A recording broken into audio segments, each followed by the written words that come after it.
Bom dia a todos. Aqui nos encontramos, meus irmãos, atendendo a um convite do Centro Espírita Irmã Matilde, do setor Vera Cruz 2, aqui em Goiânia, onde temos para o dia de hoje como proposta uma palestra sobre a valorização da vida, uma exposição sobre a valorização da vida. Como todos sabem, esta exposição do Evangelho de Jesus à luz da doutrina espírita não está sendo realizada neste momento, neste dia 5 de abril de 2020, no salão desta instituição, devido a estas restrições pelas quais estamos passando, coronavírus. Então, atendendo às orientações da Organização Mundial de Saúde, Ministério da Saúde, Secretaria de Saúde, determinações do governador do estado de Goiás, então estamos realizando esta reflexão, estes estudos à distância, de forma online, aqui na página do Facebook da instituição Centro Espírita Irmã Matilde. Enquanto outros companheiros vão chegando, vão se conectando, leremos uma prece. Faremos a leitura de uma prece para, na sequência, fazermos juntos, mesmo à distância, cada um nos seus lares, faremos a prece e daremos início à exposição do Evangelho de Jesus, às nossas reflexões desta manhã. Então, a prece que selecionamos para esta manhã tem como título Deus sabe. Então, o Espírito Sheila, quem nos enviou esta prece, nos diz o seguinte, que o mundo talvez ignore as dificuldades que enfrentas, mesmo assim, não te revoltes contra o mundo. Em muitas situações, na maioria das vezes, o mundo, as pessoas que estão à nossa volta ignoram, mas que sigamos adiante. Deus sabe das lutas que travas na terra. É provável que os familiares te cerquem de incompreensão. Mesmo assim, não te revoltes com parentes difíceis.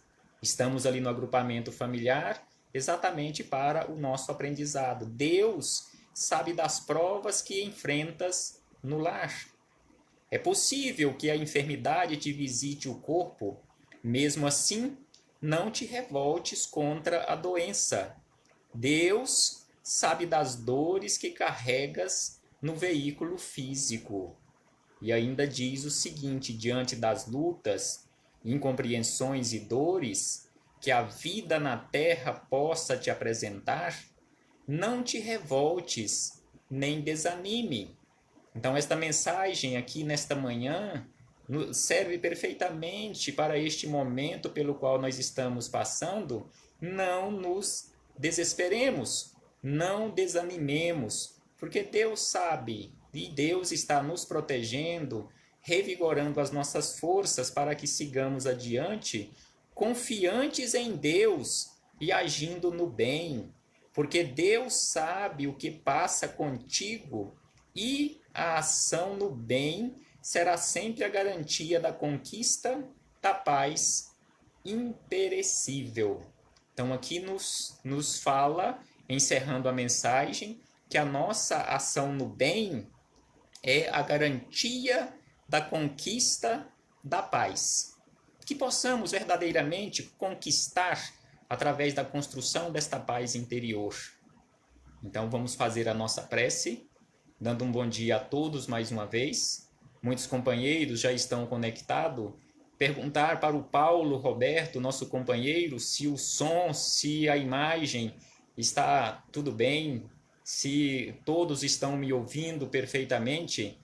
Então aqui, ligados através dos fios do pensamento, faremos a nossa prece, rogando a Jesus de Nazaré, este companheiro amigo, este irmão mais velho, mais esclarecido, que ele possa nos envolver através dos seus emissários, os seus mensageiros, que se fazem presentes em cada um dos nossos lares, rogando a estes companheiros que possam nos transmitir serenidade, que possam nos transmitir paz, que possam nos transmitir harmonia e que possamos fazer a nossa parte, agradecendo a Deus, acima de tudo, pelo dom da vida.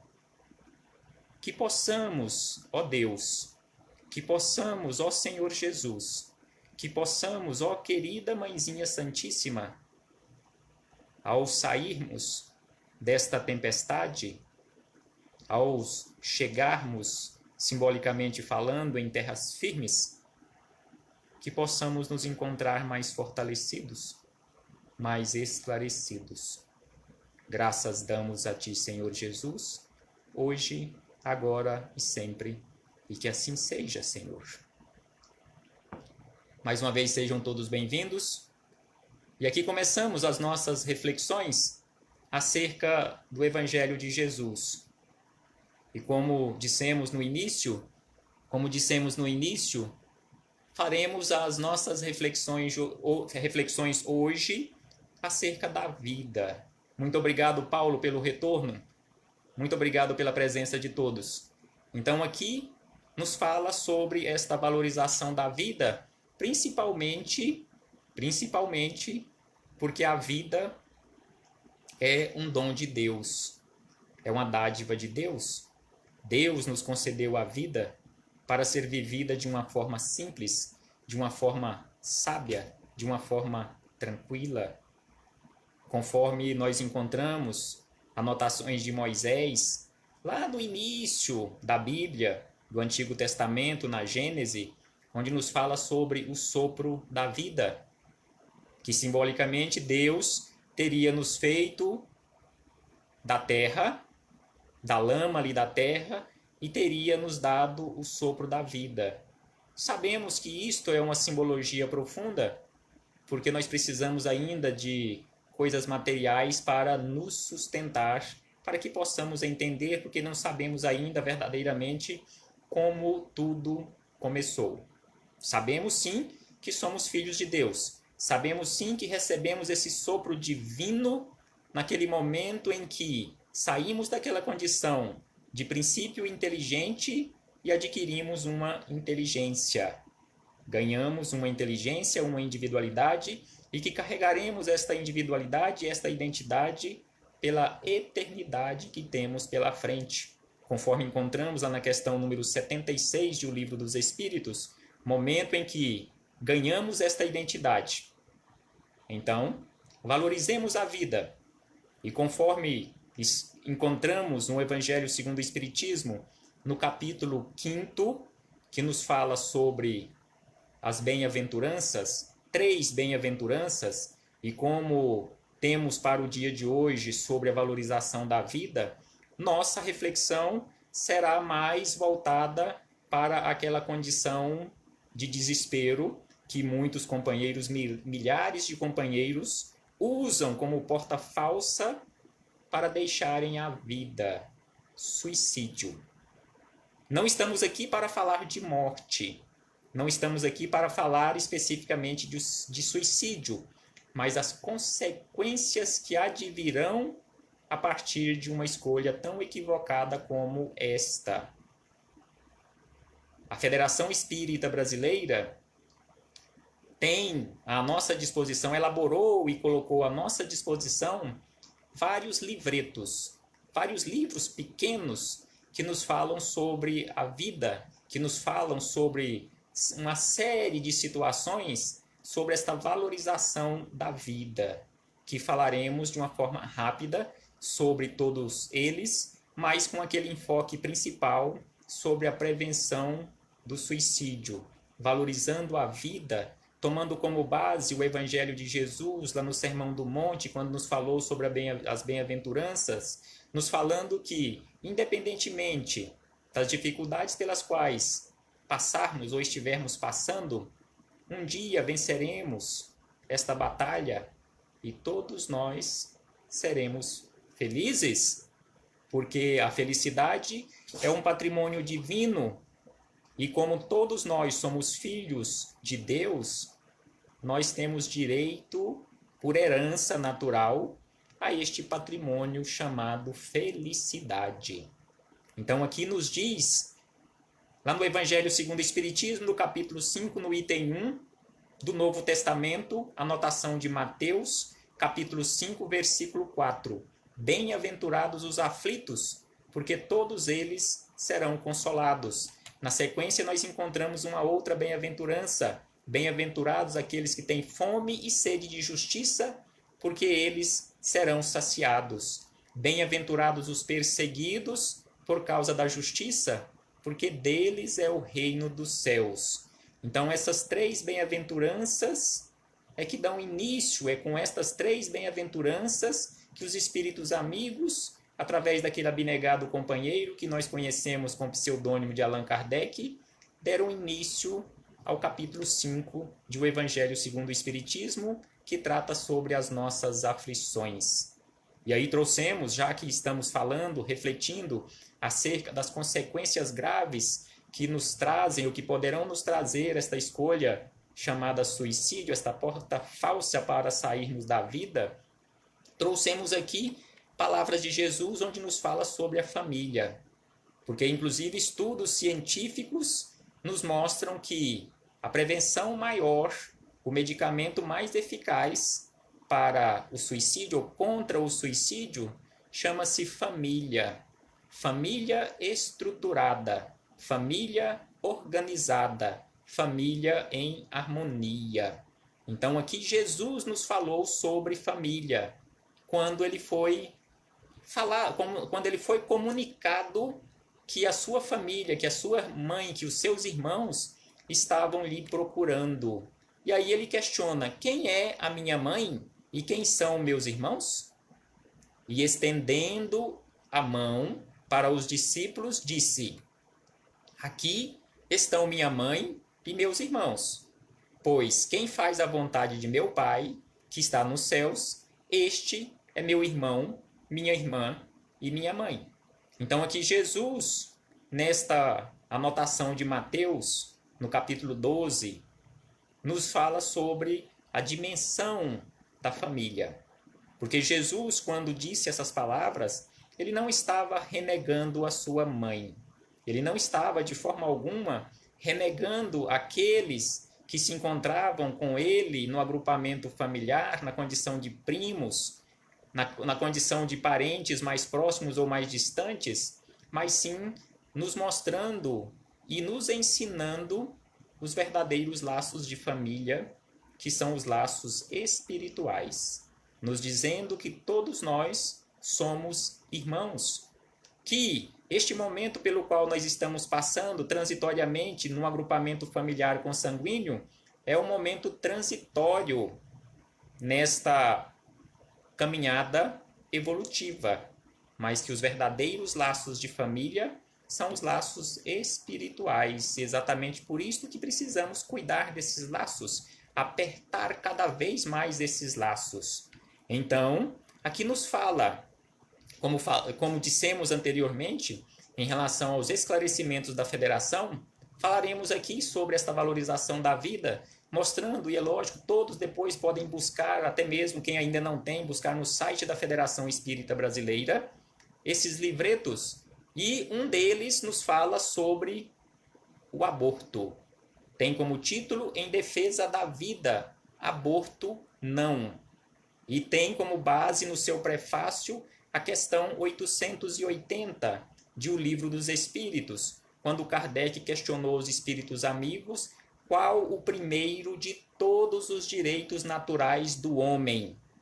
Qual o primeiro direito natural de todos nós? E os espíritos amigos nos respondem: o de viver.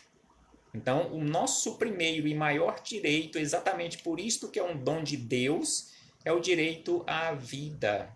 Então, hoje, discutir sobre aborto, legalidade ou não do aborto, não sei nem por que perdermos, ou melhor, desperdiçarmos tempo. Porque na nossa própria Constituição da República Federativa do Brasil, lá está bem no seu início este preceito, do direito à vida.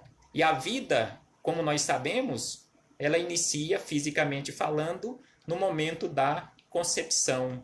Na sequência, nós trouxemos aqui para lembrarmos sobre esta valorização da vida um outro livreto da FEB, onde nos fala sobre eutanásia. Também nos falando em defesa da vida, eutanásia não.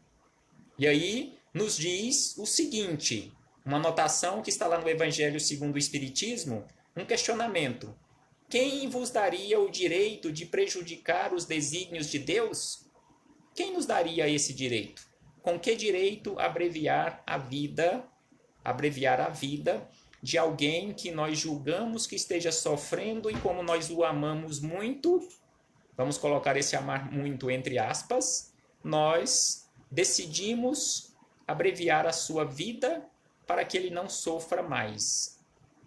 Não, de forma alguma, não temos esse direito. A vida pertence a Deus e não podemos, de forma alguma, ferir esta lei natural, esse direito à vida, porque, às vezes, em um último segundo, no último respirar, aquele espírito que está animando, ou que estava até aquele momento animando aquele corpo físico, pode se arrepender verdadeiramente de muitos equívocos e começar ali uma verdadeira transformação. E um outro livreto que nós encontramos da Federação Espírita Brasileira traz para nós estas informações sobre drogas. Drogas não. Respeitemos a vida. Então, nos falando sobre as drogas ilícitas e também aquelas drogas que nós classificamos como lícitas. É um desvalorizar a vida, é prejudicar a nossa caminhada, conforme nos diz André Luiz no livro Agenda Cristã, do qual estamos fazendo estudos, fizemos um agora há pouco do capítulo 7, onde ele nos fala, quem sustenta o vício, encarcera-se nele. Então, quando nós sustentamos um vício, nós estamos nos encarcerando naquele vício e prejudicando a nossa caminhada. E aí André Luiz diz ainda na sequência, não permita que a vida humana seja desperdiçada. Diga não às drogas. E aí neste momento não estamos falando apenas para os jovens, mas em especial aos jovens, porque hoje nós sabemos que muitas pessoas, por abandono dos seus familiares, no agrupamento familiar, pessoas já idosas, buscam também esta porta falsa para aliviar as suas dores, ou seja, buscam as drogas. E, na verdade, não estão aliviando as suas dores, estão ainda potencializando ainda mais as suas dores, estão aumentando ainda mais as suas dores. E um outro livreto que nos fala sobre o respeito à vida, sobre o valor à vida, tem como título Violência Não. Um crime não justifica o outro. Então, em muitas situações, nós falamos ou pregamos que queremos justiça, quando, de uma certa forma, tenhamos sido prejudicado por alguém tenha cometido algum ato de violência. Mas, na verdade, a maioria de nós ainda não estamos naquela condição, não alcançamos aquela condição de querermos verdadeiramente justiça. O que nós queremos é vingança. E, conforme nos chamam a atenção aqui, um crime não justifica o outro. Ou se alguém praticou um crime contra nós, não justifica de forma alguma eu cometer um crime contra ele também. Vai, é lógico, prejudicar ainda mais todos nós na nossa caminhada. E aí chegamos aqui no livreto sobre o qual estamos refletindo de uma forma mais ampla, suicídio. Também tem como título, em defesa da vida, suicídio não. E aí no seu prefácio nós encontramos, logo na sua capa de abertura, você continuará a viver depois da morte. Suicídio é ilusão. Procure ajuda. Então aquela pessoa que está em desespero, que está desesperançada, procure ajuda. Procure à sua volta alguém que possa lhe auxiliar. Suicídio é ilusão, porque todos nós continuaremos vivendo. Você não conseguirá de forma alguma. E que bom que é assim. Só mesmo Deus, na sua suprema inteligência, na sua suprema misericórdia, na sua suprema bondade, tudo na supremacia absoluta, poderia nos conceder a vida desta forma. Não temos condições, de forma alguma, em rompermos ou de rompermos este laço divino, este laço que nos une ao Pai, porque sem Deus não existiria vida, porque a vida é o próprio Deus. E aí, falando sobre suicídio, nós encontramos no capítulo 5, lá no item 14, que trata sobre suicídio e loucura.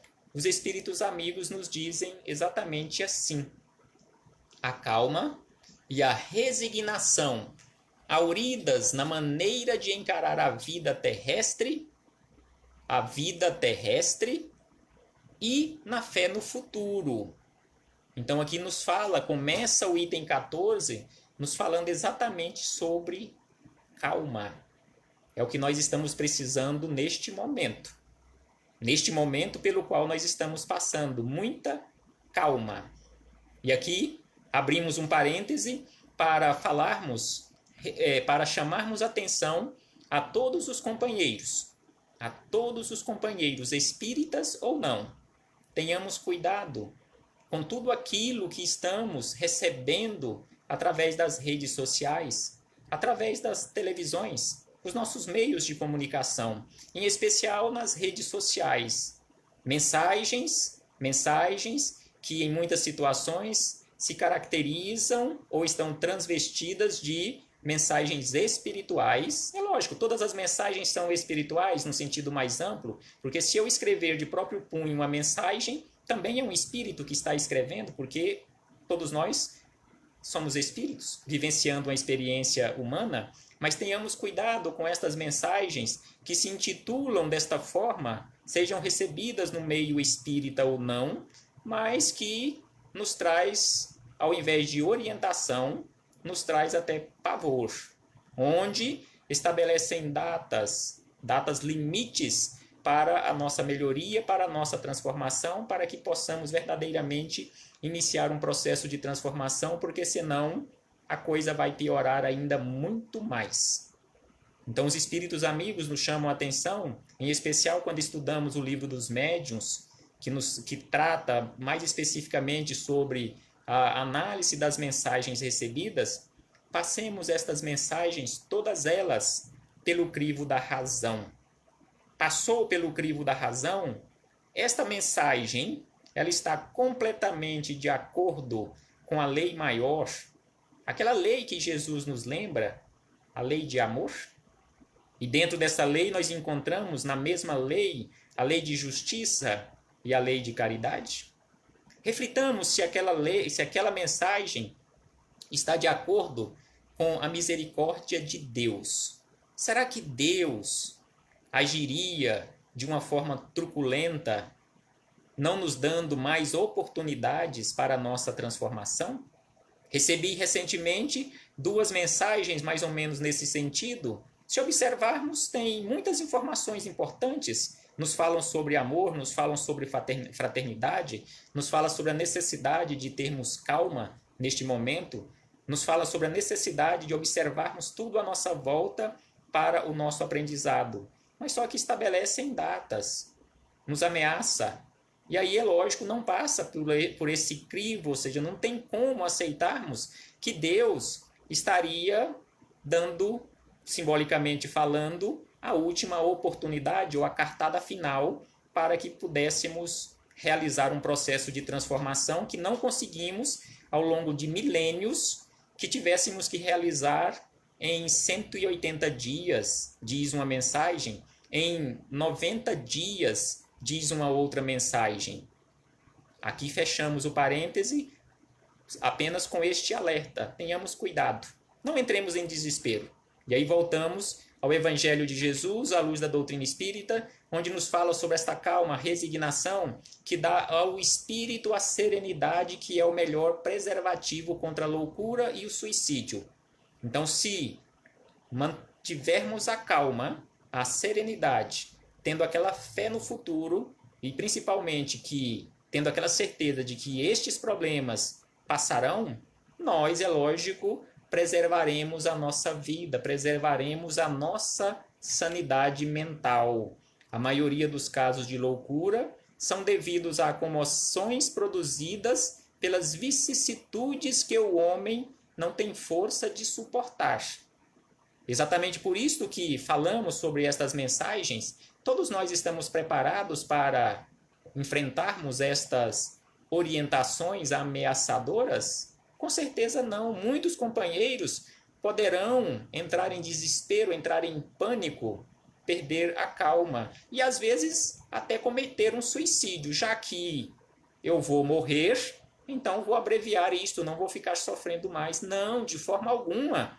Mantenhamos a calma. Deus é amor. Deus é misericórdia. Deus é justiça. Deus é bondade. Deus não retiraria de nós as oportunidades do aprendizado. Deus mantém sempre abertas portas, infinitas portas, como oportunidades para o aprendizado.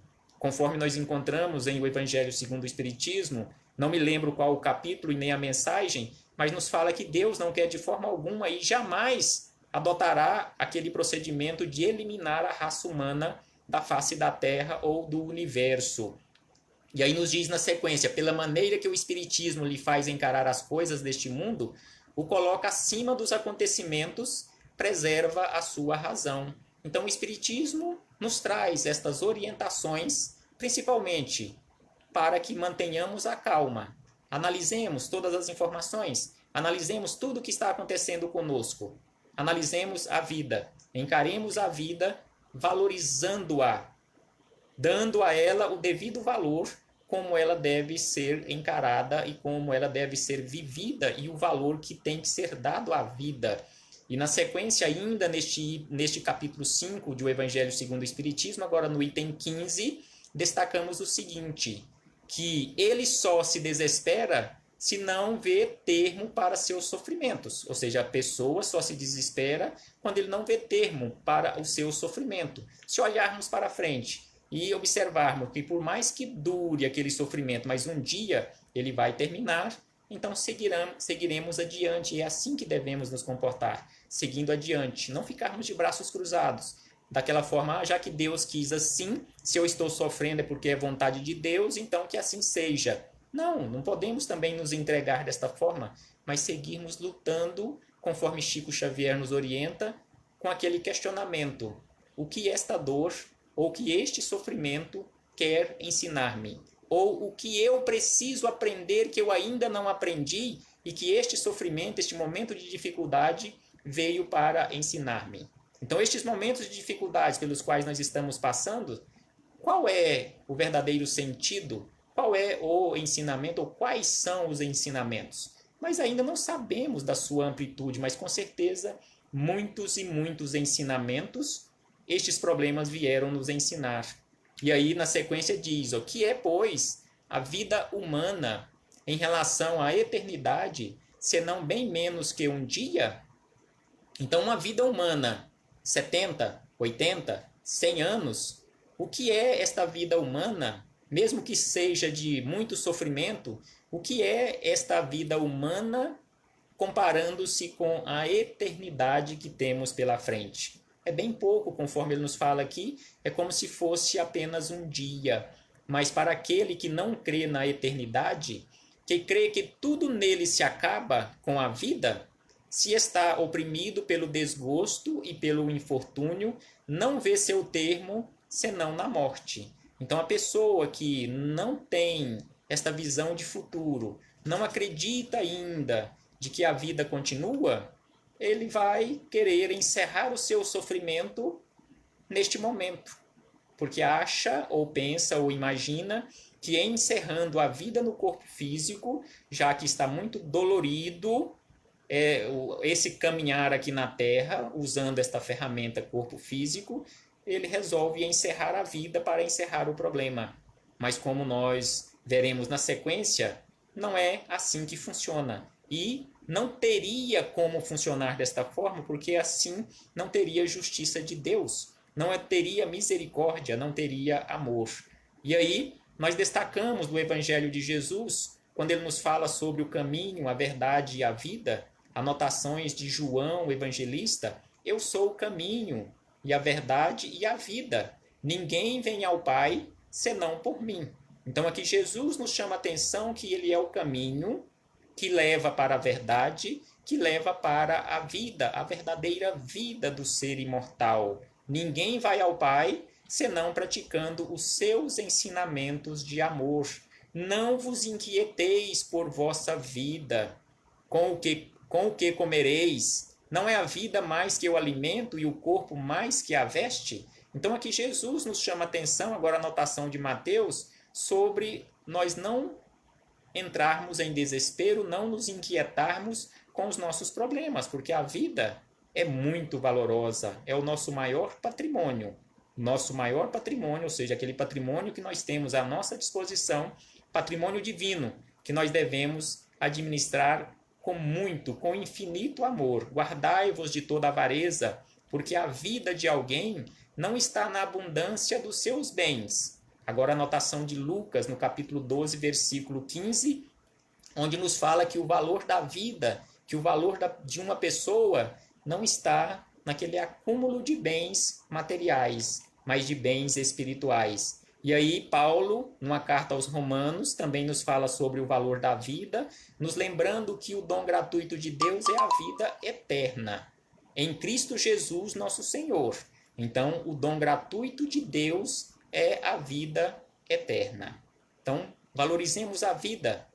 Trabalhemos verdadeiramente valorizando a vida e, é lógico, nos melhorando. E aí, para continuarmos as nossas reflexões, trouxemos aqui do livro de Leon Denis, O Problema do Ser, do Destino e da Dor, no capítulo 9, onde Leon Denis nos chama a atenção para a evolução e a finalidade da alma. E aí ele começa nos chamando a atenção que a alma vem de Deus, ou seja, a vida vem de Deus. É em nós o princípio da inteligência e da vida, criada por amor, criada para amar. Então a vida, que é a própria alma, a sede da inteligência, foi criada por amor de Deus e foi criada para amar. Todos nós, um dia, saberemos ou aprenderemos, através das nossas próprias atitudes, em colocar em prática o amor, aquele amor incondicional que Jesus nos ensina. E Leon Denis ainda nos fala que a alma é uma partícula da essência divina projetada no mundo material. Então, o nosso corpo físico, este que nós enxergamos no dia a dia, que nos sentimos materialmente falando, é uma partícula divina projetada aqui no mundo material. Então, o nosso corpo físico é uma extensão daquele que nós não enxergamos, que é o espírito ou alma, que provisoriamente está ligada, animando, é por isso alma, ou seja, ânima, vida, animando este corpo físico. Todos estes corpos de carne pereceram, mas a alma persiste e permanece na sua perpetuidade. Então a alma segue a sua trajetória. A sabedoria é o prêmio. Então o nosso prêmio maior é a sabedoria. O seu adiantamento é obra sua. Então o adiantamento nosso, o nosso crescimento, a nossa salvação ou iluminação espiritual, através das nossas próprias atitudes, através das nossas obras. E aí, buscamos lá no Livro dos Espíritos, questão 943, quando Kardec questionou sobre esta valorização da vida, questionou aos mais sábios: de onde vem o desgosto da vida que se apodera de certos indivíduos sem motivos plausíveis? De onde vem esse desgosto da vida ou pela vida? E os espíritos amigos, prestemos atenção a 3 palavras que eles destacam nesta resposta.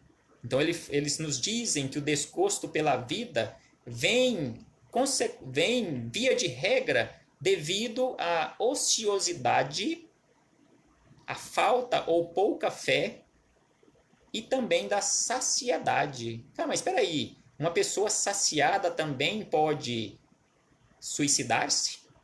Eles nos falam e no dia a dia nós podemos observar isto, sim, porque senão uma pessoa afortunada materialmente falando não cometeria suicídio. E então eles nos dizem que a ociosidade, ou seja, estar sem fazer nada, não ter fé, principalmente em relação ao futuro, e também estar saciado, aquela saciedade em excesso, acumular além do necessário. Então, que possamos verdadeiramente refletir sobre isto.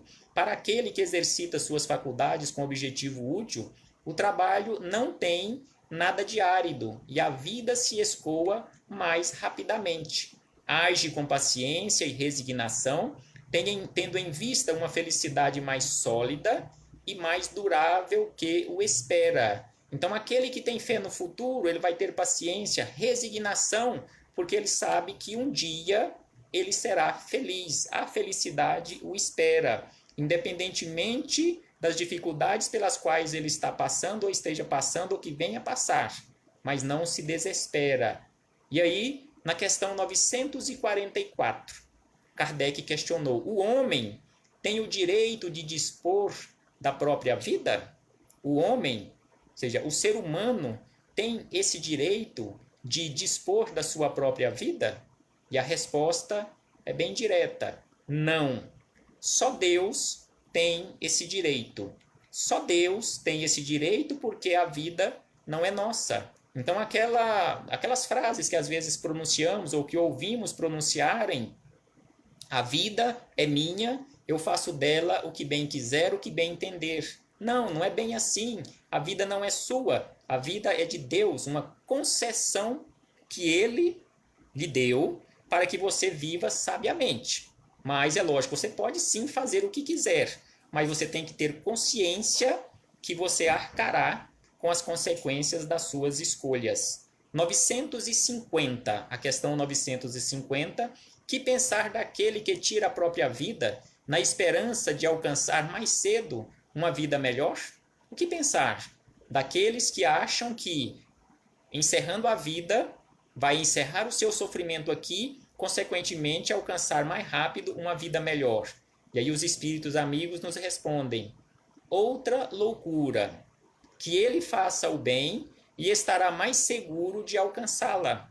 Então, o único meio de alcançarmos mais rápido a felicidade não é abreviando a vida, porque a felicidade não está, simbolicamente falando, do outro lado da vida. A felicidade está cá também, mas o único caminho é a prática do bem, porque retarda sua entrada num mundo melhor e ele mesmo pedirá para vir terminar esta vida que cortou em uma falsa ideia.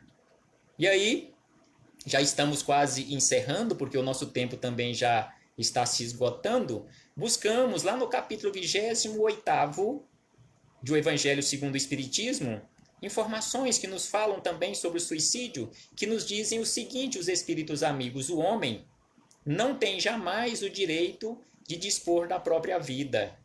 Só a Deus cabe tirá-lo do cativeiro terrestre quando o julga oportuno. Só Deus. A justiça divina reserva toda a sua severidade para aquele que quis se subtrair às provas da vida.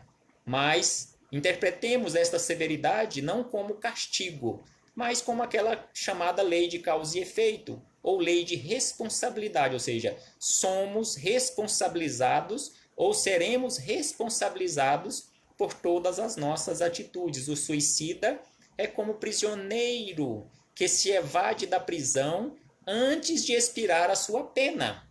Então estamos aqui, simbolicamente falando, em uma prisão e não temos o direito de arrombarmos as portas da cela ou a porta da cela e evadirmos da prisão. Não temos esse direito. Nós temos sim que trabalharmos para a nossa melhoria e sairmos daqui naturalmente. Questão 154 do livro O Consolador, quando Emmanuel foi questionado da seguinte maneira: quais as primeiras impressões dos que desencarnaram ou desencarnam por suicídio? Quais são as primeiras impressões que estas pessoas ou que estes companheiros encontram ou observam depois de cometerem este ato? A primeira decepção que os aguarda é a realidade da vida, que não se extingue. Então, a primeira decepção é ver que a vida continua, que seus problemas não foram resolvidos, mas sim que os seus problemas foram aumentados. E pedirão quando tiverem condições, com lágrimas ou em lágrimas, uma nova oportunidade para virem concluir aquilo que deveriam ter feito na outra ou em outras existências. E para encerrarmos, vejamos aqui o que diz Miramês no livro Filosofia Espírita, volume 2, já que são 20 volumes onde ele estuda todas as questões do Livro dos Espíritos. Nos diz aqui no volume 2 sobre a vida é única. A vida, principalmente do homem, é um eterno perguntar. E quem pergunta é porque desconhece as leis de Deus, vigorando no universo grandioso. Então, quem pergunta é porque ainda não conhece. Que possamos fazer perguntas corretas, que possamos investigar de forma correta o verdadeiro sentido da vida, porque o verdadeiro sentido da vida e para o qual nós estamos aqui é para a nossa transformação. Trabalhemos para e pela nossa transformação. Que possamos sair daqui naquela condição não de seres doentes, como nós fomos encaminhados para cá, mas que possamos sair daqui já naquela condição de, pelo menos, em reabilitação verdadeira. E que no futuro bem próximo, possamos sair desta condição e nos tornarmos verdadeiramente em trabalhadores da seara do bem. E ainda nos diz Miramês que a vida nos dá o que pedimos pela vivência, na região em que estagiamos. E os homens, na carne, não escapam desta lei. E a luz que nos circunda nos fala quem somos com clareza, pois é do dito evangélico que ninguém engana a Deus. O corpo humano, para o espírito, é a bondade de Deus, visível aos que não têm olhos para ver o que não se pode ver com os olhos da carne. Então, refletindo sobre este valor da vida, ou sobre a valorização da vida, prestemos atenção nesta frase de Miramês que o corpo é a bondade de Deus, visível aos que não têm olhos para ver. Então não extinguimos, não queiramos extinguir a vida que anima ou este laço que une-nos, espiritualmente falando, espírito ou alma, ao corpo físico, porque o corpo físico é este dom de Deus, ou esta bondade de Deus expressa em todos nós. Então, o corpo físico é a ferramenta que nós temos à nossa disposição para a nossa melhoria. Então, não podemos, de forma alguma, querermos abreviar esta vida que nos foi concedida desta forma para a nossa melhoria e como bênção de Deus. E é lógico, como nós sabemos, só para concluirmos as nossas reflexões, ainda nos livretos da FEB, conforme muitos companheiros mais esclarecidos do que nós nos chamam a atenção, para o melhor para todos nós, que o melhor para todos nós, inclusive e principalmente para evitarmos chegarmos a essa condição de desespero e procurarmos essa porta falsa, desvalorizando a vida e saindo daqui pela porta do suicídio, é principalmente viver em família. O melhor é viver em família. Aperte mais este laço. É o título de um outro livreto da Federação. E por último, nos diz o outro livreto, que aquele remédio que nós temos à nossa disposição há 2000 anos e que foi inaugurado por Jesus na casa de Pedro em Cafarnaum, chama-se Evangelho no Lar. Então, este último livreto tem como título: Amplie o bem que existe em você. Participe, faça e ensine fazer o Evangelho no lar e no coração. Então, que possamos, aqueles que já fazem, continuarem fazendo, aqueles que ainda não fazem, começarem a fazer independentemente da religião, porque Evangelho no Lar não é da doutrina espírita, porque não foi o Espiritismo quem trouxe esta inovação, Evangelho no Lar, mas foi Jesus de Nazaré há 2000 anos, quando ainda nem tinha Evangelho. Ele reunia com os parentes, principalmente os parentes de Pedro, na casa em Cafarnaum, na casa de Pedro em Cafarnaum, e estudavam todas as noites os ensinamentos do Antigo Testamento. Muita paz a todos, um bom dia e muito obrigado por essas dezenas de companheiros que nos acompanharam ao vivo a mais esta exposição online, a mais esta reflexão acerca do Evangelho de Jesus à luz da doutrina espírita, e que possamos aprender verdadeiramente em valorizar a vida, porque valorizar a vida não é simplesmente não nos suicidarmos, mas aprendermos a enxergar a vida da forma como ela deve ser enxergada, com o colorido que ela deve ser enxergada, principalmente com aqueles olhos do coração, enxergando a vida como um verdadeiro dom de Deus que é. Um bom dia, muito obrigado e até a próxima oportunidade. Até breve, até muito breve, meus irmãos, meus companheiros de jornada. Recebam todos um abraço fraterno e de gratidão.